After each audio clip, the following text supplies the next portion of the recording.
ഈ രംഗനാഥൻ പുള്ളീനെ ഞാൻ വേണമെങ്കിൽ ധനുഷ് ജൂനിയർ എന്ന് വിളിക്കും.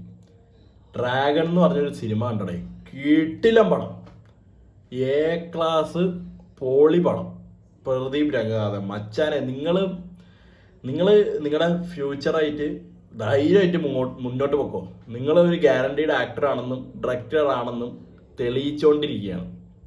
ഈ പടം ഡയറക്റ്റ് ചെയ്തത് അശ്വത് മാരിമുത്തു എന്ന് പറഞ്ഞ പുള്ളിയാണ് ഓമൈ കടവുള എന്ന് പറഞ്ഞ സിനിമ എടുത്തിട്ട് ഉള്ളത്. ഞാൻ അത് കണ്ടിട്ടില്ല, ഇനി എനിക്ക് ഇരുന്നത് കാണണം.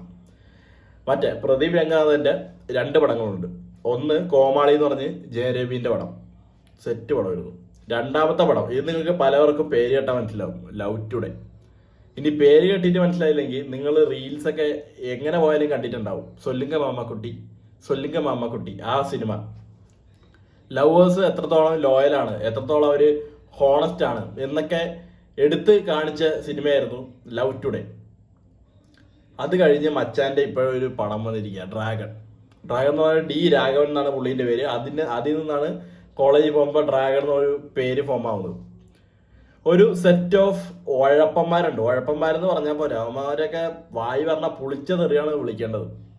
ആ സൈസ് തറകളുടെ കഥ എന്ന് വെച്ച് കഴിഞ്ഞാൽ കോളേജിൽ പോയിട്ട് അലമ്പി, ക്ലാസ്സിലും കയറാതെ, കഞ്ചാവും മദ്യവും പെണ്ണും മയക്കുമരുന്നും അടിയും പിടിയും ഇങ്ങനെയൊക്കെ ആയിട്ട് പോകുന്ന കുറേ ഉഴപ്പന്മാരുണ്ട്.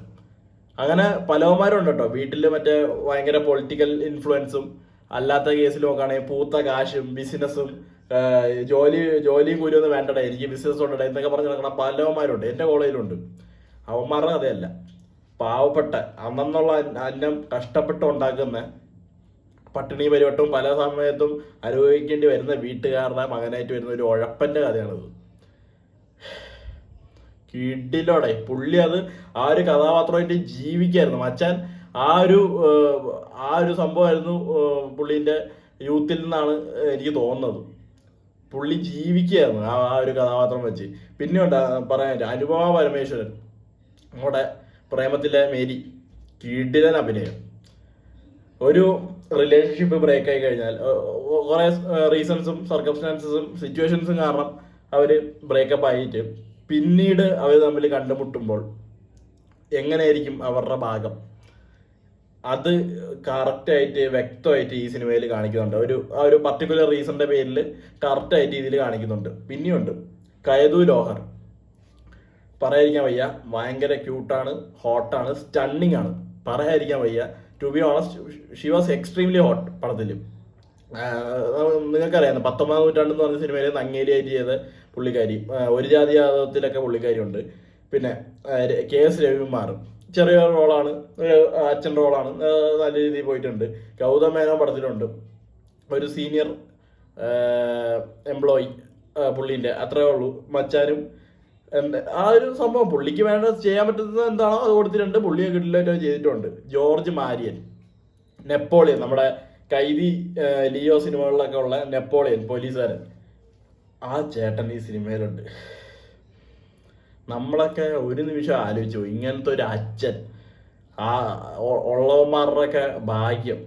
മോൻ ഇത്ര തിരിവും തറ പരിപാടിയും ഡാഷ് ഇല്ലാത്ത തരങ്ങളും കാണിച്ചിട്ട് അവസാന നിമിഷം വരെ പോട്രാ മോനെ, ഞാനുണ്ടാ നിന്റെ കൂടെ, നമുക്ക് ഇനി ഒന്നേ തുടങ്ങാടാ, നിനക്ക് ഞങ്ങളല്ലേ ഉള്ളൂ, എനിക്ക് നീയല്ലേ ഉള്ളൂ, ആ രീതിയിലുള്ള ഒരു കൈ കൊണ്ട് പോലും ഒരു അടി അടിച്ച് നോവിക്കാത്ത ഒരു അച്ഛൻ.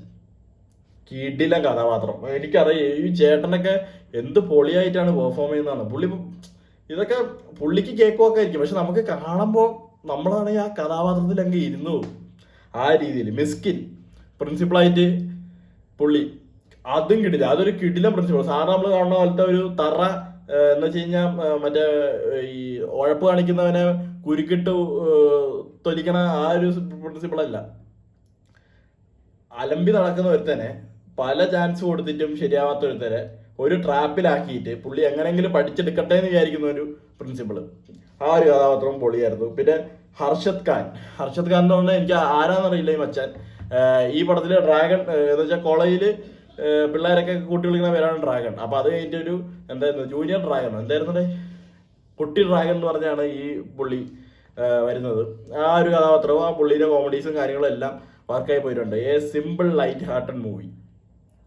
കുറേ മോട്ടിവേഷൻ പരിപാടിയൊക്കെ ചെയ്തിട്ടുണ്ട്. അല്ലാത്ത പക്ഷം നോക്കുകയാണെങ്കിൽ ഒരുത്തൻ ഒരു ഉഴപ്പൻ എന്ന് വെച്ചാൽ ബേസിക്കലി ഈ പടത്തിൽ കാണിക്കുന്ന ഒറ്റ കാര്യമാണ്. നമ്മുടെ വിജയ് സൂപ്പർ പൗർണമിയിലും സിദ്ദിഖിക്ക പറഞ്ഞൊരു കാര്യമുണ്ട്. കള്ളങ്ങൾ കൊണ്ട് ഒരു ആനപ്പന്തൽ ഉണ്ടാക്കിയാലും അവിടെ ഒരു ഉറുമ്പിന് പോലും കയറി താമസിക്കാനുള്ള ശേഷിയോ യോഗ്യതയോ ഉണ്ടാവില്ലെന്ന് സിദ്ദിഖിക്ക പറയുന്നുണ്ട് ആ സിനിമയിൽ. അതാണ് പടം.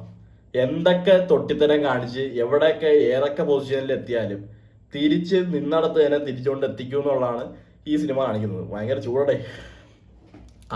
ആ ഒരു സംഭവമാണ് ഈ സിനിമയിൽ പറയുന്നത്. അത് നമ്മൾ കുറേ സിനിമയിൽ കണ്ടിട്ടുണ്ടാവും. നായകൻ മറ്റേ കെട്ടിപ്പിടിച്ച് കുറേ സാധനങ്ങളൊക്കെ ഉണ്ടാക്കുന്നു. അവസാനം പുള്ളി ചെയ്ത ചതികളും കാര്യങ്ങളൊക്കെ നോക്കുമ്പോൾ പുള്ളിക്ക് തന്നെ മതിയായിട്ട് പുള്ളിക്ക് ഒരു മനസ്സമാധാനം ഇല്ലാതെ എല്ലാം ഇട്ടെറിഞ്ഞ് തിരിച്ചു വരുന്നു. ആ ഒരു സംഭവം തന്നെ. പക്ഷെ ഇതിൽ വളരെ സീനായിട്ട് അത് കാണിച്ചിട്ടുണ്ട്. ഭയങ്കര എന്താ പറയുക, നമുക്ക് ശരിക്കും കുറേയൊക്കെ റിലേറ്റബിളും ആവും, കുറേയൊക്കെ നമുക്ക് ചിരിക്കാനും ഉണ്ട്. ചിലയിടത്ത് കാണുമ്പോൾ നമുക്ക് വിഷമമാവും. സിറ്റുവേഷനോട് നമ്മൾ നായകനെ തെറിയും പറയും. അവസാനം നായകൻ ചെയ്ത് കണ്ടിട്ട് നമ്മൾ കൈയടിയും ചെയ്യും. അങ്ങനെ മൊത്തത്തിൽ ഒരു through out entertainer. And bro, നിങ്ങളൊരു കിടിലൻ നടനാണ്, നിങ്ങളൊരു കിടിലൻ ഡയറക്ടറാണ്. ഇനിയും അങ്ങോട്ട് മുന്നോട്ട് പോവുക.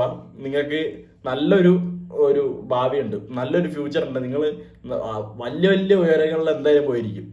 ഇപ്പം നിൽക്കുന്ന വലിയ വലിയ മെയിൻ സ്ട്രീം നടന്മാരുടെ ഒപ്പം നിൽക്കാനുള്ള ഒരു കെൽപ്പ് നിങ്ങൾക്കുണ്ടെന്ന് ഞാൻ പറയും. ഡയറക്ടേഴ്സ് നല്ല രീതിയിൽ യൂട്ടിലൈസ് ചെയ്ത് കഴിഞ്ഞാൽ. എനിക്ക് അറിയില്ല പുള്ളി ഇങ്ങനത്തെ ഒരു ജോണർ കൈൻഡ് ഓഫ് പടങ്ങളുടെ ഒരാളാണോ, ഇതാണ് പുള്ളിയുടെ കംഫർട്ട് സോൺ എന്നോ അങ്ങനെ ഒക്കെ വേണമെങ്കിൽ പറയാം. പക്ഷേ വെറൈറ്റി ആയിട്ട് എന്തെങ്കിലും വന്നു കഴിഞ്ഞാൽ ഒരു ക്രൂവൽ, ഒരു കോൾഡ് ബ്ലഡഡ്, ഒരു വില്ലൻ ടൈപ്പ് റോളോ അല്ലെങ്കിൽ ഒരു ആക്ഷൻ ഹീറോ റോളോ അങ്ങനെയൊക്കെ വന്നു കഴിഞ്ഞാൽ കാണുമ്പോഴേ നമുക്ക് പറയാൻ പറ്റുള്ളൂ. അപ്പോൾ അതാണ് സിനിമ. എനിക്ക് പേഴ്സണലി ഭയങ്കര ഇഷ്ടപ്പെട്ടു. ഞാൻ ഇനി OTT വല്ല വരുമ്പോൾ പിന്നെ ഇരുന്ന് കാണുന്നതായിരിക്കും. കറക്റ്റ് പറയുന്നത് ധനുഷിൻ്റെ കുറേ പഴയ പടങ്ങൾ എന്ന് വെച്ചാൽ ഇതിൽ പുള്ളീൻ്റെ ഒരു എന്താ പറയുക പാസ്റ്റിലെ ലുക്ക് കാണിക്കുന്നുണ്ട് സ്കൂളിലൊക്കെ. കറക്റ്റ് ധനുഷിനെ എടുത്ത് വെച്ചിരിക്കുന്ന പോലെയായിരുന്നു. ധനുഷാണെങ്കിൽ മറ്റേ സീനിയർ ആയതിനു ശേഷം ഇനി ഞാൻ ഇങ്ങനത്തെ പടം ചെയ്യാനുള്ളടേ പ്രദീപ് എടായി നീ ചെയ്യടേ എന്ന് പറഞ്ഞ് ചെയ്യിപ്പിച്ചവരാണ് എനിക്ക് തോന്നിയത്.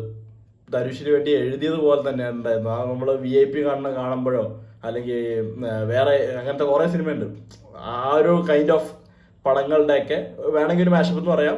ബട്ട് ത്രൂ ഔട്ട് എൻഗേജിങ്ങും എൻ്റർടൈനിങ്ങും ഭയങ്കര ക്യൂട്ടായിട്ട് ഭയങ്കര നമുക്ക് നല്ല രീതിയിൽ സന്തോഷിക്കാൻ പറ്റുന്ന രീതിയിൽ പടം എടുത്തു വെച്ചിട്ടുണ്ട്. അതാണ് എനിക്ക് പറയാനുള്ളത്. ഒറ്റ ശ്വാസത്തിൽ പറഞ്ഞ് അടപ്പിളക്കി. ബട്ട് പടം കിട്ടില്ല. ഇന്നലെ കണ്ട 2 തൊലികൾക്ക് ഒരെണ്ണം ഓവർ തൊലി, മറ്റത് പിന്നെയും തൊലിയാന്നുള്ളതുകൊണ്ട് നമുക്ക് കണ്ടോണ്ടിരിക്കാൻ പറ്റും. അതൊക്കെ കണ്ടിട്ട് ഇത് കണ്ടപ്പോഴത്തേക്കും ഏറ്റവും അവസാനം ഈ പടം കണ്ട നന്നായി. ഈ ആഴ്ച ഇതോടുകൂടി അങ്ങ് നിർത്തുക. കിട്ടില്ല, ഒന്നും പറയല്ലേ. A ക്ലാസ് പടം പോയി കണ്ടോളൂ.